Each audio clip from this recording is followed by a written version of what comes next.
Hello student, once again welcome back to the channel study with Radha. Guys, आज के इस video में हम डिस्कस करेंगे क्लास 12 इंडियन इकोनॉमी डेवलपमेंट के चैप्टर 2 को, जिसका नाम है इंडियन इकोनॉमी 1950 टू 1990। गाइस, आज के इस वीडियो में चैप्टर 2 के सारे टॉपिक को कवर किया जाएगा। सो ये वीडियो जो है वो आपके लिए वन शॉट रिवीजन होने वाली है, और ये वीडियो आपके लिए बहुत ही ज़्यादा इंपॉर्टेंट होगी, क्योंकि इस वीडियो से आपके जितने भी कन्फ्यूज़न है सारे क्लियर हो जाएंगे, क्योंकि हर एक टॉपिक को डिटेल में डिस्क्राइब किया जाएगा। सो वीडियो स्टार्ट होती है आपके फर्स्ट टॉपिक से, इंडियन इकोनॉमी 1950 टू 1990। यहाँ पे कह रहा है the Indian economy between 1950 and 1990 was a period of planned economy development with a focus on self-reliance and state-driven growth. The economy was based on a mixed economy system with both the public and private sector playing significant role. अब इसका मतलब ये हुआ कि जो India की economy थी 1950 से 1990 के बीच वाली, ये जो टाइम पीरियड था ये प्लान्ड इकोनॉमी था। यहाँ पे यहाँ पे ये है कि जो इकोनॉमिक थी उसको प्लान किया जा रहा था किस तरह से अपनी इकोनॉमी का डेवलप करना है, और फोकस किया जा रहा था सेल्फ रिलायंस पे। अब यहाँ पे सेल्फ रिलायंस का क्या मतलब होता है, मैं आपको समझाती हूँ। सेल्फ रिलायंस का मतलब होता है सेल्फ डिपेंडेंट होना। अब यहाँ पे कहा जा रहा था कि जो भी गुड्स और सर्विसेज थे उसको अपनी कंट्री में प्रोड्यूस किया जाए, अपने पास जो भी नेचुरल रिसोर्सेज है उसको ऑप्टिमम यूटिलाइजेशन किया जाए और अपने ही कंट्री के अंदर गुड्स और सर्विसेज को प्रोड्यूस किया जाए। किसी भी गुड्स और सर्विस के लिए हम दूसरे कंट्री पे डिपेंड नहीं रहेंगे, या दूसरे कंट्री से एक्सपोर्ट इंपोर्ट करने पे डिपेंड नहीं रहेंगे। ठीक है। तो हमारी जो इकोनॉमी थी इसको इस तरह से प्लान किया जा रहा था कि हम सेल्फ रिलायंस पे फोकस करेंगे। और जो इकोनॉमी थी वो किस पे बेस्ड थी, तो इकोनॉमी सिस्टम जो था वो मिक्स्ड इकोनॉमी सिस्टम पे बेस्ड था। यहाँ पे पब्लिक और प्राइवेट सेक्टर दोनों बहुत ही सिग्निफिकेंट यानी बहुत ही इंपॉर्टेंट रोल प्ले कर रहे थे अपने अपने क्षेत्र में। इसके बाद है इकोनॉमिक प्लानिंग। अब यहाँ बात करते हैं कि इकोनॉमिक प्लानिंग क्या होता है। तो इकोनॉमिक प्लानिंग क्या होता है, यहाँ लिखा हुआ है economic planning is the process of creating strategy to help a community or region grow economically. This is can include developing infrastructure, increasing employment and reducing poverty. Economic planning क्या होता है, इकोनॉमिक प्लानिंग एक ऐसा process होता है जिसमें हम strategy बनाते हैं ताकि हम कम्युनिटी और जो रीजन है उसको इकोनॉमिकली ग्रो कर सकें, यानी उसका आर्थिक विकास कर सकें। इसमें और भी चीज़ें इंक्लूड होती हैं, जैसे कि इंफ्रास्ट्रक्चर डेवलप करना, एम्प्लॉयमेंट को जनरेट करना, या फिर एम्प्लॉयमेंट रोजगार के अवसर को बढ़ाना, और पॉवर्टी को रिड्यूस करना। ये सारी जो चीज़ें वो इकोनॉमिक प्लानिंग के ही अंदर आती हैं।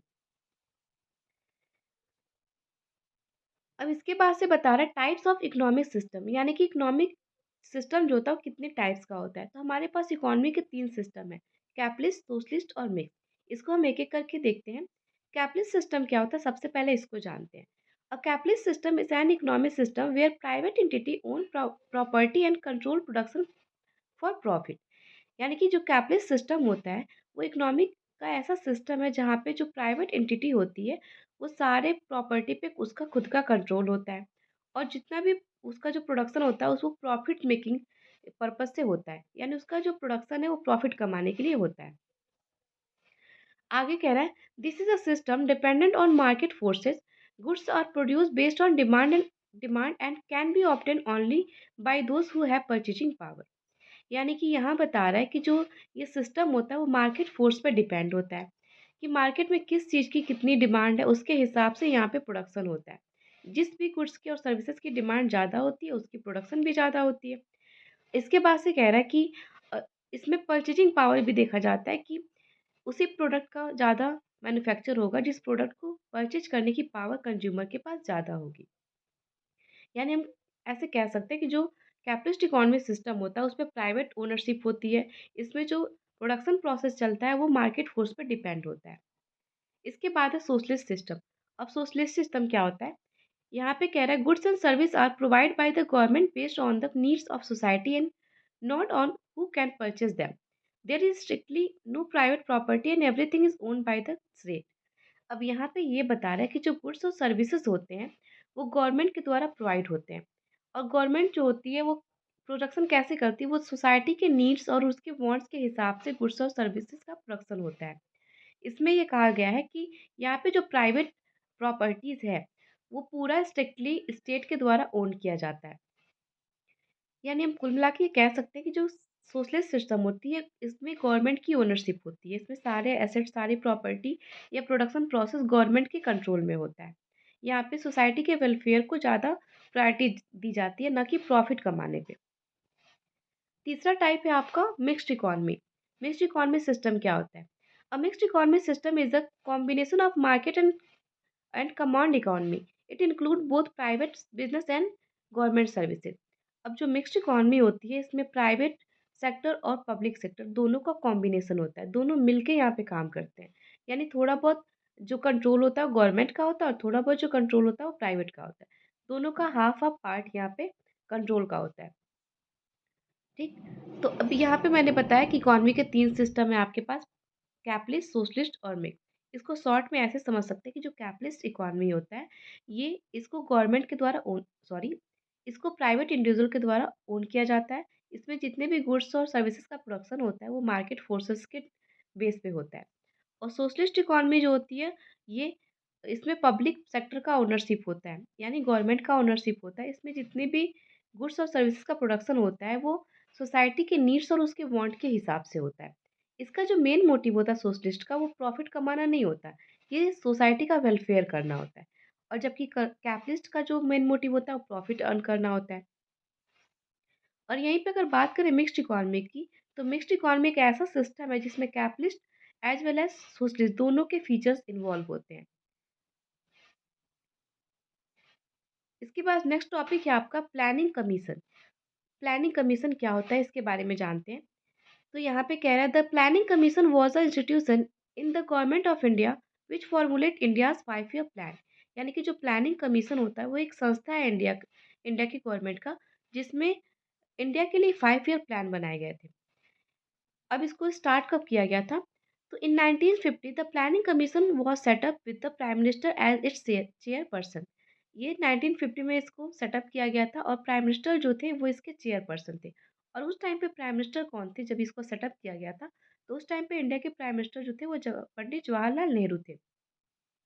तो यहाँ पे ये कह सकते हैं कि पंडित जवाहरलाल नेहरू ने 1950 में प्लानिंग कमीशन को लाया था और वही इसके अध्यक्ष थे। फिर आगे बता रहा है India has had 12 5-year plans since 1951.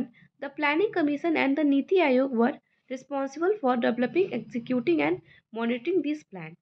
यानी कि इंडिया में टोटल 12 5-year प्लान बने से प्लानिंग कमीशन के थ्रू कुल 12 पंचवर्षीय योजना इंडिया में बनी थी, जो स्टार्ट हुई थी 1951 से, यानी 1951 से, और ये चली थी 2014 तक।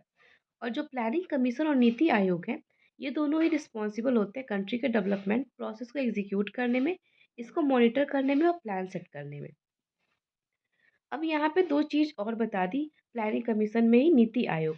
अब ये प्लानिंग कमीशन तो आप समझ लिए कि प्लानिंग कमीशन क्या है और इसमें क्या किया गया था, इसको सेटअप कौन करता है, कौन किया था। ये सारी चीज़ें तो आप जान लिए कि प्लानिंग कमीशन जो था वो इंडिया इंडिया के गवर्नमेंट का एक इंस्टीट्यूशन है, जिसके थ्रू पंचवर्षीय योजनाएं यानी 5 ईयर प्लान बनते हैं। इसको 1950 में पंडित जवाहरलाल नेहरू के द्वारा सेटअप किया गया था, जो उस टाइम पे इंडिया के प्राइम मिनिस्टर थे और वही प्लानिंग कमीशन के चेयरपर्सन भी थे। इसमें कुल 12 पंचवर्षीय योजनाएं बनी थी।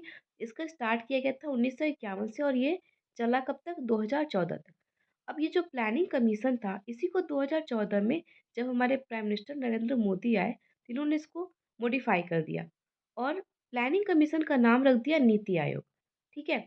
अब प्लानिंग कमीशन में पंचवर्षीय योजनाएं बनती थी और नीति आयोग ही प्लानिंग कमीशन का नया नाम है, नया मतलब फॉर्म है। तो नीति आयोग में जो प्लान बनते हैं वो 15 साल के लिए बनते हैं। यानी कुल मिला के कह सकते हैं कि दोनों सेम ही है, लेकिन उसमें पंचवर्षीय योजनाएं बनती थी और यहाँ पे एक एजेंडा 15 साल के लिए, यानी 15 साल पे एक ही एजेंडा पे काम किया जाएगा। ठीक है। अब इसके बाद से नेक्स्ट टॉपिक था आपका the goals of 5 year plan. यानी कि जो 5 ईयर प्लान बनाए गए थे, इसकी इसका लक्ष्य क्या था, इसका गोल क्या रखा गया था। तो इसको आगे पढ़ते हैं। The primary goals of 5 year plan were, पहला आपका जो गोल था वो था modernisation, self reliance, equity and growth. अब ये 5 गोल यहाँ पे बताए गए हैं। तो चलो इसको एक एक करके डिस्कस करते हैं। मॉडर्नाइजेशन क्या था? तो मॉडर्नाइजेशन का मतलब होता है encouraging new techniques, methodology, social outlook and policies. यानी कि मॉडर्नाइजेशन का मतलब होता है हिंदी में आधुनिकरण, कुछ नया करना। तो इसमें नई टेक्नोलॉजी को इनकरेज किया गया, नई मेथोलॉजी लाई गई, सोशल आउटलुक में चेंज किया गया और नई नई पॉलिसीज लाई गई।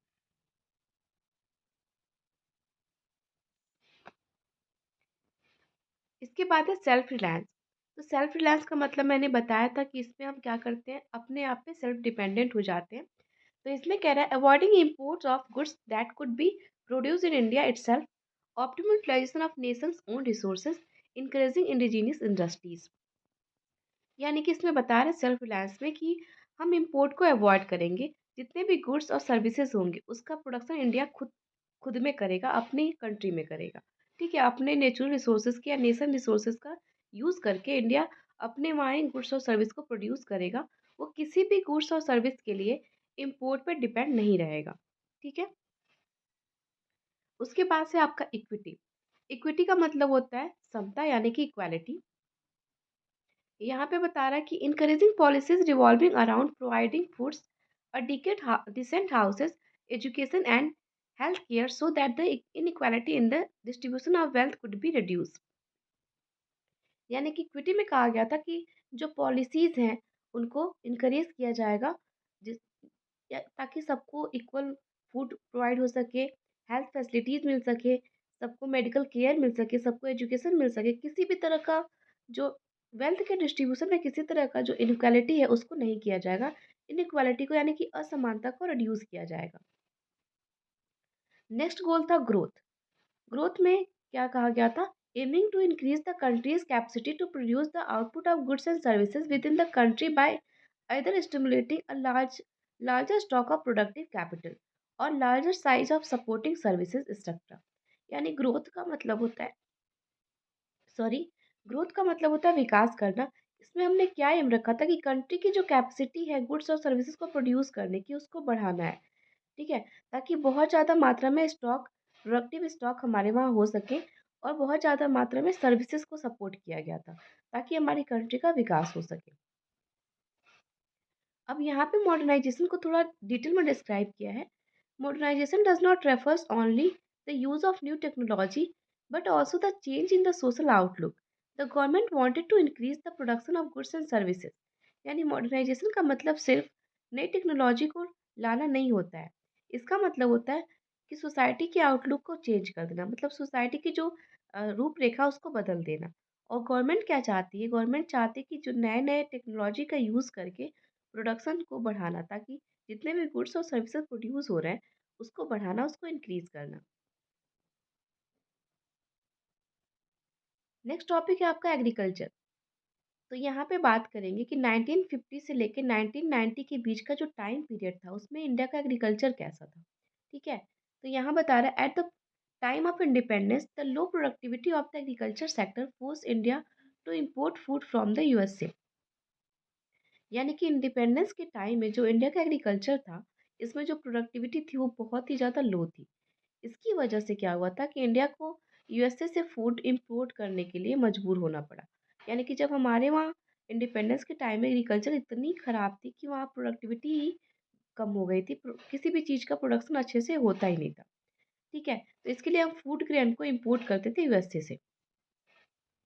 आगे बता रहा है after independence the government of India took several institutional large reform to ensure the transformation of Indian agriculture, such as land ceiling, abolition of जमींदार। यानी यहाँ बता रहे हैं कि इंडिपेंडेंस के बाद इंडियन गवर्नमेंट में बहुत ज़्यादा चेंजेस किए।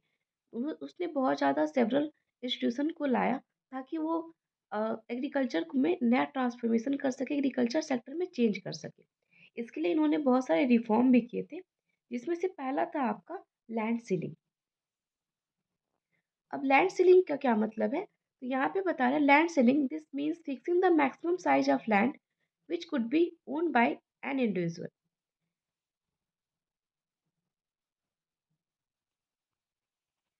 अब इसका मतलब ये था कि यहाँ पे मैक्सिमम साइज ऑफ लैंड को फिक्स कर दिया गया था कि वो कितने साइज ऑफ लैंड पे एक इंडिविजुअल जो है वो उसका ओनरशिप होगा।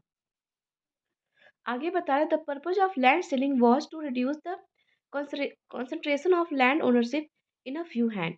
यानी कि जो लैंड सीलिंग का पर्पज था वो इस कंसंट्रेशन को कम करना था कि कुछ लोगों के हाथ में ही सारे लैंड की ओनरशिप होती थी।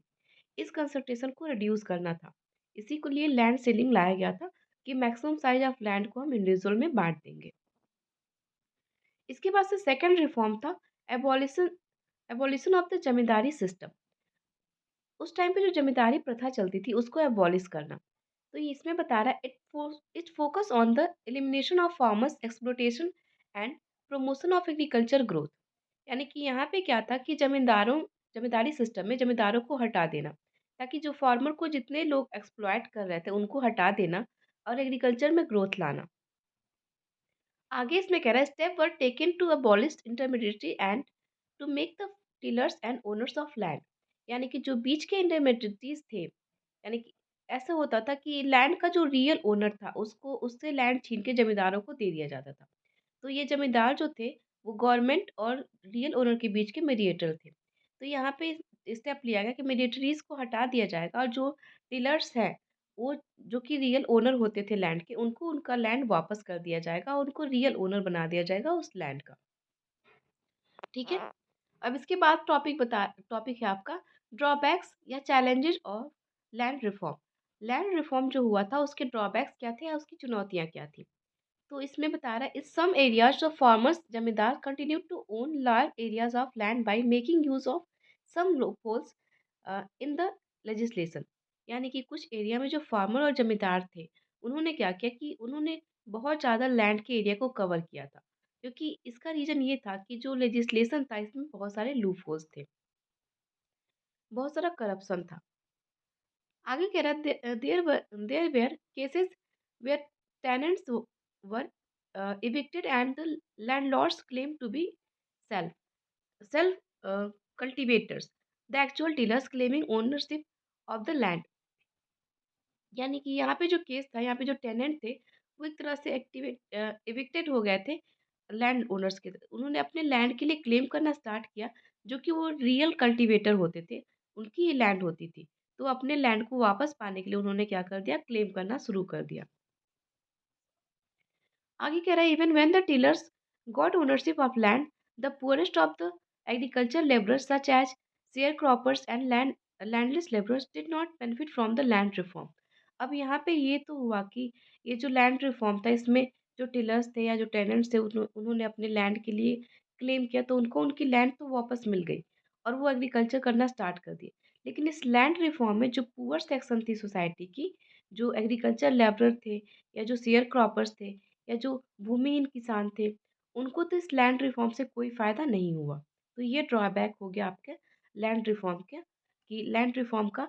और या फिर जो इसके चैलेंजेस थे ये सारे थे कि इससे जो लैंड रिफॉर्म हुआ था, इससे जो छोटे-छोटे किसान थे या फिर जो मज़दूर थे या फिर जो अ, जिनके पास भूमिहीन किसान थे, उनको ज़्यादा फ़ायदा नहीं हुआ था इस लैंड रिफॉर्म से। इसके बाद नेक्स्ट टॉपिक है आपका ग्रीन रेवोल्यूशन। ग्रीन रेवोल्यूशन क्या था और इससे क्या-क्या बेनिफिट हुए थे? तो यहाँ पे बता रहा है this refer to the large increase in the production of goods grain resulting from the use of high yielding variety seeds specially for wheat and rice. यानी कि जो ग्रीन रेवोल्यूशन आया था इसमें बहुत ज़्यादा प्रोडक्शन में इंक्रीज हुआ था, यानी अनाज के उत्पादन में बहुत ज़्यादा वृद्धि हुई थी, क्योंकि हम हाई यील्डिंग वैरायटी यानी HYV सीड्स का यूज किए थे। इससे व्हीट और राइस के प्रोडक्शन में बहुत ज़्यादा इंक्रीजमेंट हुआ था। फिर आगे कह रहा the use of these seeds required. अब इस बीजों का जो हम यूज़ करते थे तो इसमें और भी चीज़ें रिक्वायर्ड होती थी। अब जब हम high yielding variety of seeds का यूज करेंगे तो उसके फैसिलिटी भी तो हाई होंगी। तो यहाँ बता रहा है the use of fertilizer and pesticides in the correct quantity as well as regular supply of water. जब हम HYV सीड का यूज़ करते थे तो उसमें हमको महंगे पेस्टिसाइड्स और फर्टिलाइज़र का भी यूज़ करना होता था एक करेक्ट क्वांटिटी में, और रेगुलर वाटर सप्लाई की भी नीड पड़ती थी। आगे कह रहा है the application of this input is correct proportion is better. अब करेक्ट प्रोपोर्शन में इन सारे इनपुट्स को अप्लाई करना बहुत ही विटल यानी बहुत ही मुश्किल था। सो अगर हम कहें तो फर्स्ट फेज का जो ग्रीन रेवोल्यूशन था उसका बहुत ज़्यादा इम्पैक्ट नहीं पड़ पाया था। तो आगे बताया the first phase green revolution mid 1960 to 1970 the use of HYV seeds was restricted to the more affluent states such as Punjab, Andhra Pradesh, and Tamil Nadu further the use of HYV seeds. Seeds primarily benefit the wheat growing region only. यानी first page का जो green revolution था उसमें HYV seed का use किया गया। अब HYV seed का यूज किया गया तो उसके लिए और भी फैसिलिटीज़ चाहिए होंगी, लाइक टाइम टाइम पे इरिगेशन फैसिलिटीज़, या फिर उसके लिए एक अच्छी क्वांटिटी में फर्टिलाइज़र और पेस्टिसाइड। अब इतने सारे चीज़ों के लिए किसानों के पास उतनी उतनी इनकम भी होनी चाहिए। तो इस जो फर्स्ट फेज़ का ग्रीन रेवोल्यूशन था उसका बहुत ज़्यादा बेनिफिट पूरे कंट्री पे देखने को नहीं मिला।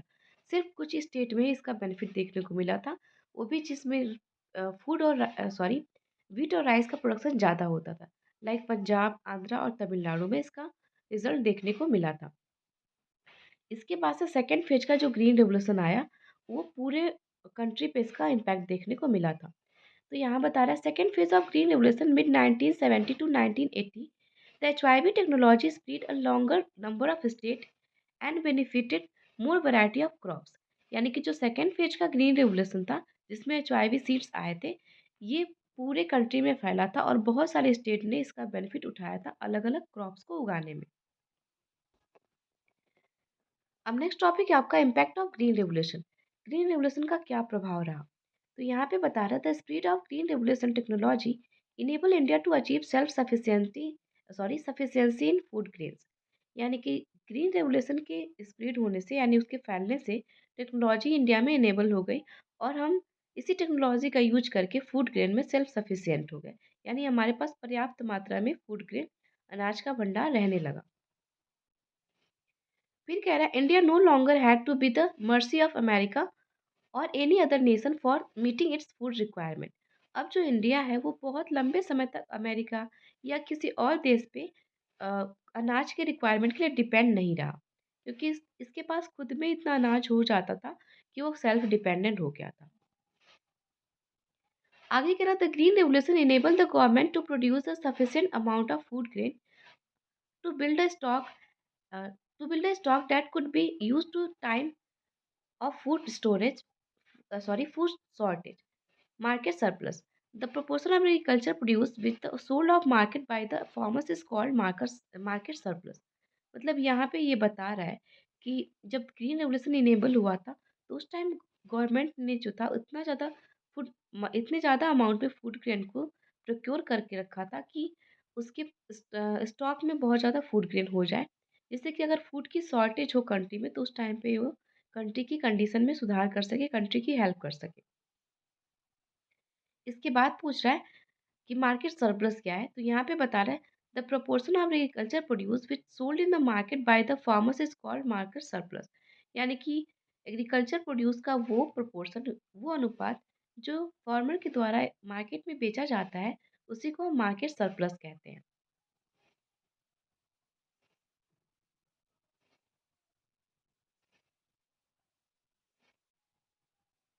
अब गवर्नमेंट ने कुछ सब्सिडीज प्रोवाइड की थी, तो उस पे डिबेट है कुछ। तो आर्गुमेंट अगेंस्ट सब्सिडीज, यहाँ पे कह रहा है कि जो सब्सिडीज गवर्नमेंट के द्वारा प्रोवाइड होती थी उसके अगेंस्ट में कुछ आर्गुमेंट है, उसको पढ़ लेते हैं।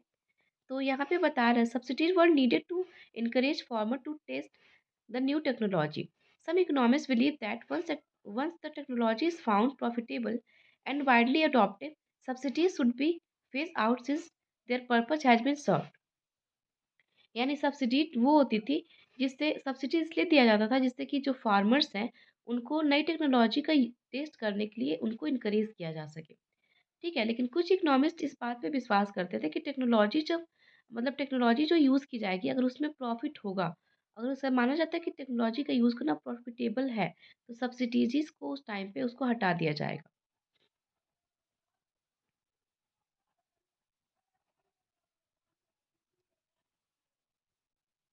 अब इसके बाद कह रहा है a substantial amount of fertilizer subsidies also the benefit the fertilizer industry. यानी कि एक अच्छा अमाउंट में सब्सिडीज प्रोवाइड करना फर्टिलाइजर इंडस्ट्री के लिए बहुत ही ज़्यादा बेनिफिशियल साबित हुआ। फिर कह रहा है among the farmers the subsidies largely benefit the farmers in the more prosperous regions, so it does not benefit the target group.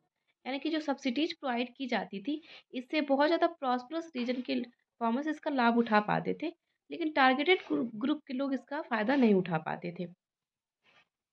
तो ये कुछ इसके अगेंस्ट में कुछ आर्ग्यूमेंट थे। अब इसके बाद से बात किया जा रहा है नेक्स्ट टॉपिक पे, इंडस्ट्री इम्पोर्टेंस। ठीक है, इंडस्ट्री क्या होती है, इसकी इम्पोर्टेंस क्या थी, इस पे बात किया जाएगा। तो सबसे पहले हम देखते हैं कि इंडस्ट्री क्या होती है। यहाँ पे कह रहा है economist have found that poor nation can progress only if they have to good industrial sector.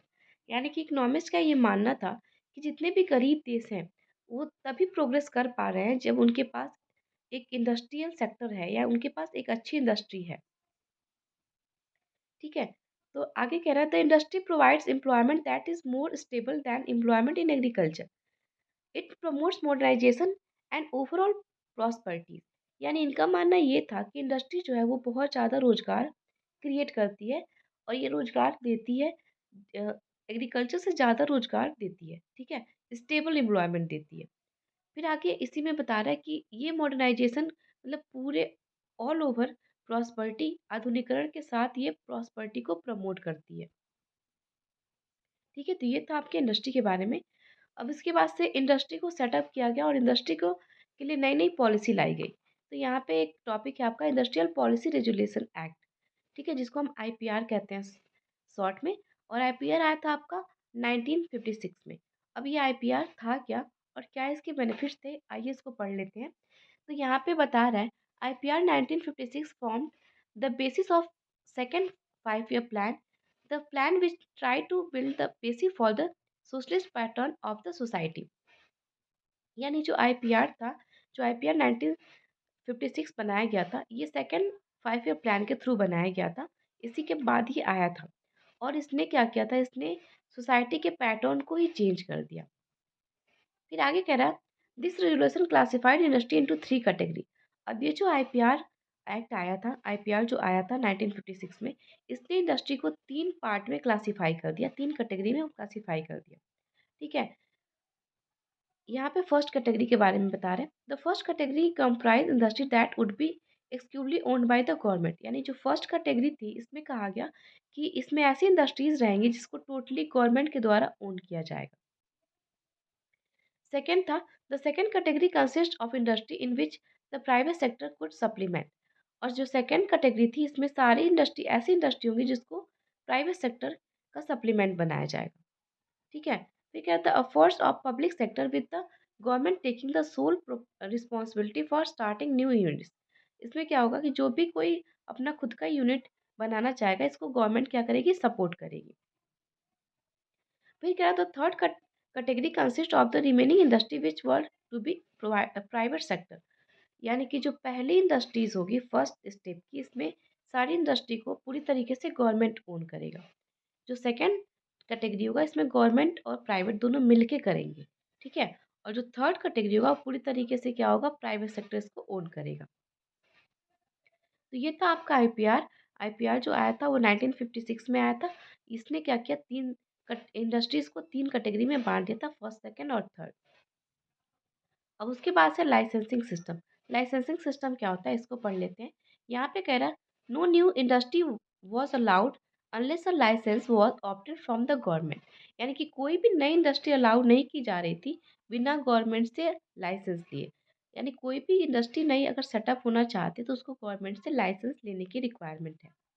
फिर कह रहा this policy was use for promoting industry in backward region.